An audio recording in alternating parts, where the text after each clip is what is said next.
तालियों से स्वागत कीजिए सर का। भारत माता की, भारत माता की। आवाज कमजोर आ रही है। भारत माता की, भारत माता की। जय जोहर का नारा है, जय जोहर का नारा है। एक निवेदन, एक निवेदन, हाथ जोड़ के विनती है कि अगर इस कार्यक्रम को आप अपना समझते हो तो मेरी ओर से विनती, आप 5 मिनट के लिए बैठ जाइए। मेरी आवाज आप तक पहुंच गई क्या? अगर कानों से सुनते होंगे तो बैठ जाएंगे, और जिनके पास कान नहीं है वो खड़ा रहेगा। यह अपना कार्यक्रम है, अपना कार्यक्रम है, तो इसको सफल बनाना अपना दायित्व होता है। जब अपना कार्यक्रम है तो इसको सफल बनाना अपना दायित्व होता है। एक निवेदन, जितने भी भाई बच्चे, एक निवेदन, मैंने निवेदन करा, आपने नहीं सुना क्या? मैं मंच से नीचे उतर जाऊं, आपको समझ नहीं आया हो तो एक निवेदन आपसे, हाथ जोड़ के बैठ जाइए आप।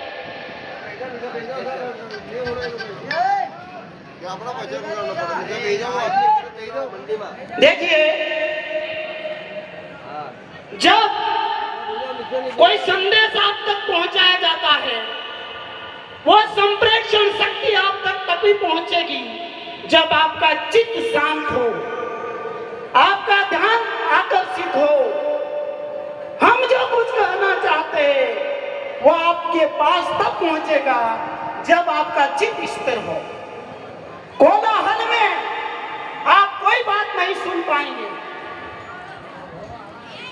मुझे इस मंच पर आयोजन समिति ने आमंत्रित किया, मैं हृदय से उनका आभार जोहार करता हूं।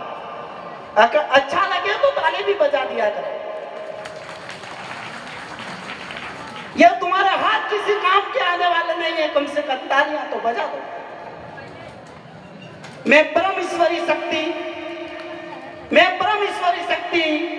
मां प्रकृति को नमन करता हूं। विराजमान हमारे भगवान, हमारे पुरखों को नमन करता हूं, और मंच में विराजमान हमारे भाई जो इस मंच का संचालन कर रहे हैं, उनका मैं आभार व्यक्त करता हूं। और मुझे कोई मंच का मोह नहीं है, लेकिन आज आपने अवसर दिया तो मैं वश हुआ।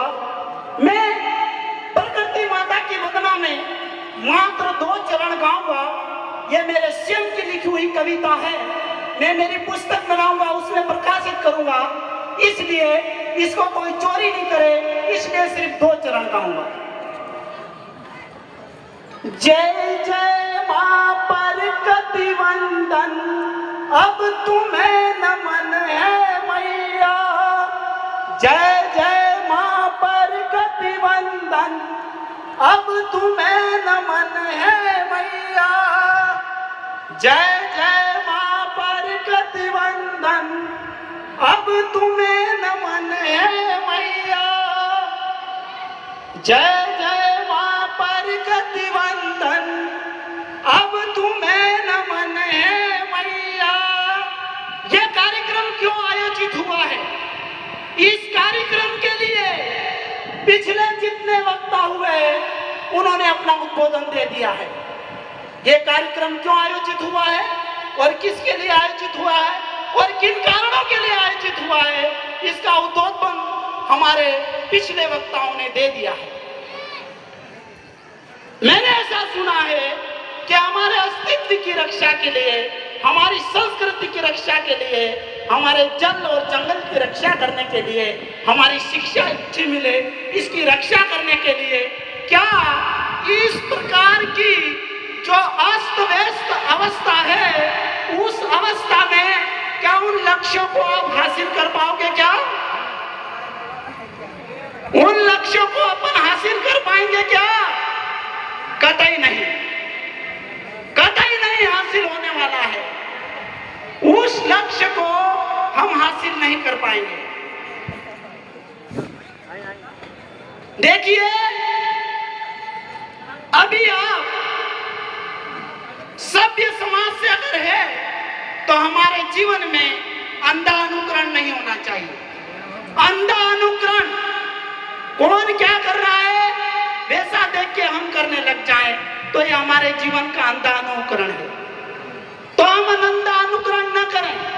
विशेष रूप से हमारे जो बच्चे, बैठ जाइए बच्चे, विशेष प्रकार से जो बच्चे हैं वो अगर हम अंधा अनुकरण करेंगे तो संभव नहीं है कि हम उस लक्ष्य को प्राप्त कर लें।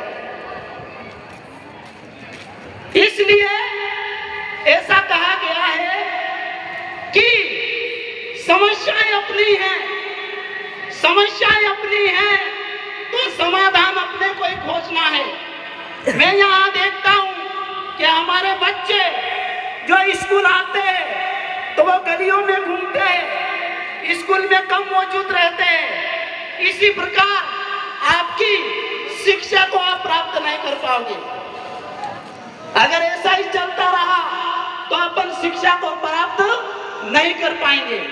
इसीलिए आपके माता पिता ने बड़े जतन के साथ आपको स्कूल भेजा है, तो आप इस बात का ध्यान रखें कि हमारा समय हम खराब जाया नहीं करें।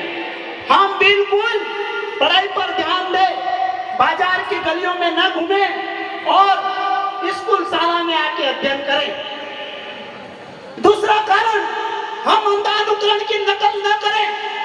हम अंधा अनुकरण की नकल नहीं करें। हमारे बच्चे, एक मैं कहना नहीं चाहूंगा लेकिन एक विशेष प्रकार की कटिंग करवाते हैं, यह अंधा अनुकरण है। अंधा अनुकरण का मतलब है कि हमने किसी चीज को बिना सोचे समझे, हमारे ज्ञान और विवेक के बिना उसको अपना लिया। यह अंधा अनुकरण हम नहीं करें। इस अंधा अनुकरण, यह एक ही संस्कृति नहीं है, बहुत सारी संस्कृति में हम अंधा अनुकरण करते आ रहे हैं। किसी ने जो कहा, किसी ने जो देखा, किसी ने जो सुना, उसको अपन ने वैसा का वैसा ग्रहण कर लिया। हम हमारी विवेक बुद्धि को लगाएं और आकलन करें कि जो हम कर रहे हैं क्या सही है। तो हम अंधा अनुकरण बिल्कुल नहीं करें। हमारे पढ़ने वाले युवाओं से निवेदन है कि जो अपन कठिन बनवा रहे हैं, ये कठिन हमारी संस्कृति का हिस्सा नहीं है, तो हम ऐसी कठिन नहीं बनवाएं। दूसरी बात मैंने नोट करी है कि हमारे युवा साथी बाइक पर इस प्रकार चल रहे हैं जैसे उनको धरती के दूसरे कोने पे जाना हो, धरती माँ के दूसरे कोने पे जाना हो, ऐसे हमारे युवा गाड़ी चलाते हैं। आपसे निवेदन है कि आपका जीवन बहुत अनमोल है। इसको, आपकी जो गाड़ी है, मोटरसाइकिल है, वो अपना एक संसाधन है। संसाधन का उपयोग यह है कि हम एक स्थान से दूसरे स्थान पर सुरक्षित जा सके, उस साधन को हम कोई खिलौना न माने और हम मोटरसाइकिल को इस प्रकार हवा में बात करते हुए नहीं चलाए। ये मेरी दूसरी बात थी। मैं आशा करता हूं कि हमारे युवा साथी भाइयों को इस नियम का पालन करना चाहिए कि मोटरसाइकिल हमारे मनोरंजन का साधन नहीं है। दूसरी बात, आप अपन लक्ष्य बनाएं, दिनचर्या निश्चित करें। पढ़ने वाले विद्यार्थी दिनचर्या निश्चित करें। अगर आपकी 6 विषय है तो आपको 24 घंटे में 6 घंटे पढ़ाई करना अनिवार्य है। अगर आप 6 घंटे पढ़ाई नहीं कर रहे हैं तो आपका जीवन अंधकार है, आपको कोई नहीं बचा सकता है। इसीलिए आप अपने जीवन के 6 घंटे निकालें, 6 घंटे आप पढ़ाई करें और किताबों को अपना सच्चा मित्र माने। तीसरी बात, हमारे युवा साथी इंस्टाग्राम चला रहे हैं और उस इंस्टाग्राम में आपको कोई चीज नहीं मिल रही है, जिंदगी को बर्बाद करने के अलावा कुछ नहीं मिल रही है। तो मेरा निवेदन है कि ऐसे इंस्टाग्राम को चलाना बंद कर दीजिए जो आपके जीवन को गर्त में ले जा रहे हैं। मंच में विराजमान अनेक वक्ता है और मैं समझ बताने जा रहा हूं कि हमारे युवा साथी बाल बच्चे फिजूल खर्च न करें। फिजूल खर्च, एक बात का ध्यान रखें कि हमारे जीवन में अगर हम 100 रुपए कमा नहीं पा रहे हैं, 100 रुपए हम हमारी मेहनत से कमा नहीं पा रहे हैं, तो 100 रुपए को फिजूल खर्च करने से पहले सोचे कि ये 100 रुपए अगर मुझे कमाना पड़े तो मैं कैसे कमाऊंगा। हमारे बच्चों को इस बात का ध्यान रखना चाहिए कि जो 100 रुपए मैं खर्च करने जा रहा हूं, ये 100 रुपए अगर मुझे कमाना पड़े तो मैं कैसे कमाऊं। उस 100 रुपए को खर्च करने के पहले सोचे कि मैं कमाऊंगा कैसे। चौथी बात यह है कि नशा आपके जीवन के नाश का कारण है। नशा आपके जीवन के नाश का कारण है।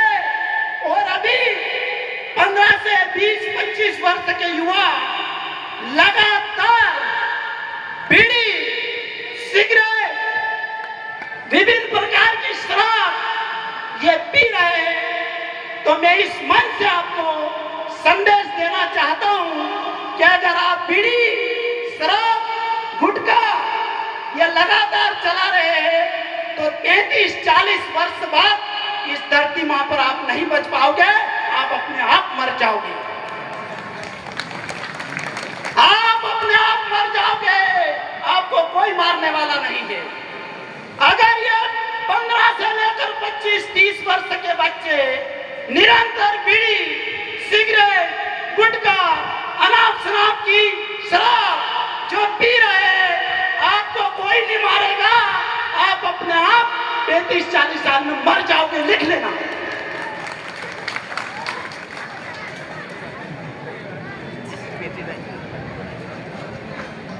एक में अब ये इतनी समस्याएं हैं, तो इस समस्या का समाधान, ये समस्या 4 प्रकार की बता दी मैंने। नाचना ही अपना कर्तव्य, एक नाच लिया। मेरे भी फेसबुक आईडी है, मैं हमेशा डालता रहता हूं, कभी हो फॉलो कर लेना, सोमला डामर और रवि गद्दारा, ठीक है। उसमें मैं ज्ञान का कंटेंट भी डालता रहता हूं, लेकिन मेरे ज्ञान के कंटेंट को कोई नहीं देखेंगे। जो चीजें देख रहे हैं मालूम है, तो तुम्हारा दिमाग तो उधर स्थिर नहीं है। तो तुम ये अपन जो 9 अगस्त कार्यक्रम बना रहे हैं, ये जो 4 कारण मैंने बताए हैं, इस 4 कारण को, इनकी मूल जड़ जो हमारी समस्या है, 4 कारण। कौन से 4 कारण? आप अंधानुकरण न करें। दूसरा, धन कमाए तो खर्च करने के पहले सोचे कि ये 100 रुपए कहां से आएगा। तीसरा कारण, मोटरसाइकिल अपने मनोरंजन का साधन नहीं है, वो एक स्थान से दूसरे स्थान तक जाने के लिए सुरक्षित साधन है। चौथा कारण, नशा। एक कारण बीच में बनाया है कि 6 घंटे पढ़ने की दिनचर्या बनाएं, तब जाके ये 9 अगस्त जो मना रहे हैं, वो लक्ष्यों को हासिल करना है तो तभी हासिल कर पाएंगे, नहीं तो तुम मर जाओ तो भी तुम्हारी समस्या का कहीं समाधान नहीं है। ये जो समस्याएं हैं, ये समस्याएं कोई दूसरी तरफ से नहीं आ रही है, ये समस्याएं अपनी खुद की है। समस्याएं हमारी है तो समाधान हम ही कर सकते हैं, आप दूसरों से समाधान कभी नहीं पूछ सकते। एक बात का ध्यान रखना, समस्या हमारी है तो समाधान भी हम ही कर पाएंगे, दूसरे आपको समाधान कभी नहीं देंगे। इस मन से ये 4 बातें ध्यान रखना। एक संतों की वाणी में कहा गया है, एक छोटा सा पद मुझको कहाँ तू ढूंढे रे बंदे, मैं तो तेरे पास में। मुझको कहाँ तू ढूंढे रे बंदे, मैं तो तेरे पास में। नहीं थी रात में ना वरत में, नहीं थी रात में ना वरत में। मुझको कहाँ तू ढूंढे रे बंदे, मैं तो तेरे पास में। नहीं काशी नहीं कैलाश में, ना मंदिर में ना मस्जिद में। नहीं काशी कैलाश में, ना मंदिर में ना मस्जिद में। मुझको कहाँ तू ढूंढे रे बंदे, मैं तो तेरे पास में। गद कबीर सुन भाई साधु, खोजी हो तो तुरंत मिल जाऊं एक पल की तलाश में। खोजी हो तो तुरंत मिल जाऊं एक पल की तलाश में। मुझको कहाँ तू ढूंढे रे बंदे, मैं तो तेरे पास में।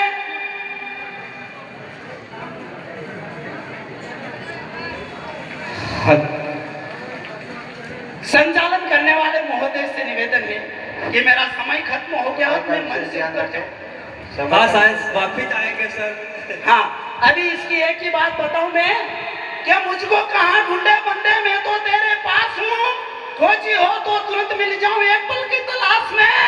जितनी भी समस्याएं हमारे जीवन में है, ये समस्याएं हमने पैदा की है। आबेल मुझे मार वाली कहानी हमने बनाई है, तो इसका समाधान आपको कहीं मिलने वाला नहीं है। आज का समाधान हम खुद स्वयं हैं, और इन समस्याओं का समाधान आप कहीं दूसरों से ढूंढने जाओगे, आपकी समस्या का समाधान कभी नहीं होगा। जय जोहार, जय मां ईश्वर शक्ति, पार्वती मां को नमः। बहुत बहुत धन्यवाद सर के लिए। एक बार जोरदार तालियां बजा जाए। गुरु गोविंद की ये वाणी है। सर ने बाबा साहेब अम्बेडकर ने गुरु माना था गुरु गोविंद जी को। सर ने बहुत अच्छी बात बताई। अब आगे कार्यक्रम को बढ़ाते हुए हम नारी शक्ति में अंतिम निनामा से विनती करेंगे कि वो आए और अपना उद्बोधन दे। नारी शक्ति अंतिम निनामा जी, एक बार जोरदार तालियां साथ हो जाए।